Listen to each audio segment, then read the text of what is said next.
नमस्कार मैत्रिणींनो, आज आपण पार्लेजीचे गुलाबजाम बनवणार आहोत. 2 बिस्किट पुडे आणलेले पार्लेजीचे 10-10 रुपयेवाले बिस्किटे आहेत. आता आपण बिस्किटे मोकळे करून घेऊया. अशा प्रकारे आपण बिस्किटे मोकळे करून घेतलेले आहेत. आता त्याचे आपण छोटे छोटे तुकडे करून घेऊया, कारण आपल्याला मिक्सरला वाटून घ्यायचं आहे. हे म्हणजे पावडर करून घ्यायची आहे. आता मिक्सरच्या भांड्यामध्ये आपण भरून घेऊया. अशी पावडर तयार करून घ्यायची आहे, एकदम बारीक.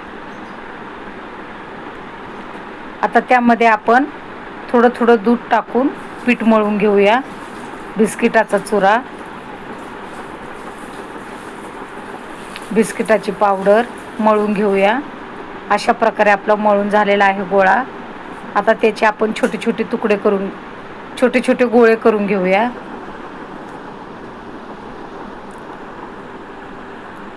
आता गॅसवर एक कढई ठेवलेली आहे.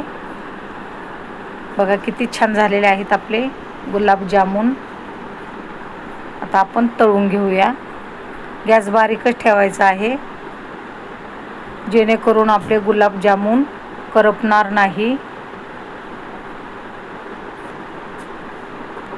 कारण पार्लेजी गव्हाच्या पिठाचे आहेत, त्यामुळे एकदम बारीक गॅसवरच आपल्याला तळून घ्यायचे आहेत.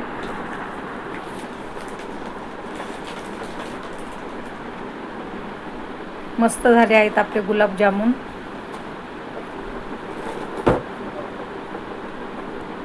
सर्व बाजूने आपण खालीवर करून घेणार आहोत.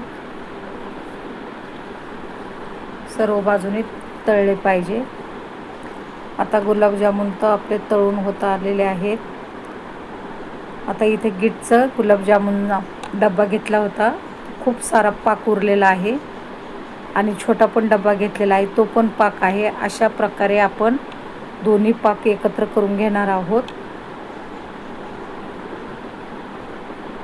आणि झटपट असे गुलाबजामुन आपण त्यामध्ये टाकून देणार आहोत. कारण बाहेर ऊन पण आहे. खवाचा आणायचा होता, पण उन्हामुळे मी बाहेर गेले नाही. त्यामुळे म्हटलं आता घरी पाक तर उरलेला आहे. आता घरच्या घरी आपण पार्लेजी आहेत, चला तर गुलाबजामुन बनवूया. मस्त झाले आहेत. आता आपण काढून घेऊया. गॅस बंद करून घेतलेला आहे. तर एका प्लेटमध्ये काढून घेऊया. अशा प्रकारे आपण सर्व प्लेटमध्ये काढून घेतलेले आहे. 5 मिनिटांनी आपण थोडीशी थंड झाल्याच्या नंतर आपण त्या पाकामध्ये टाकून देणार आहोत. आता पाकामध्ये टाकून देऊया आपण. थंड झालेले आहेत.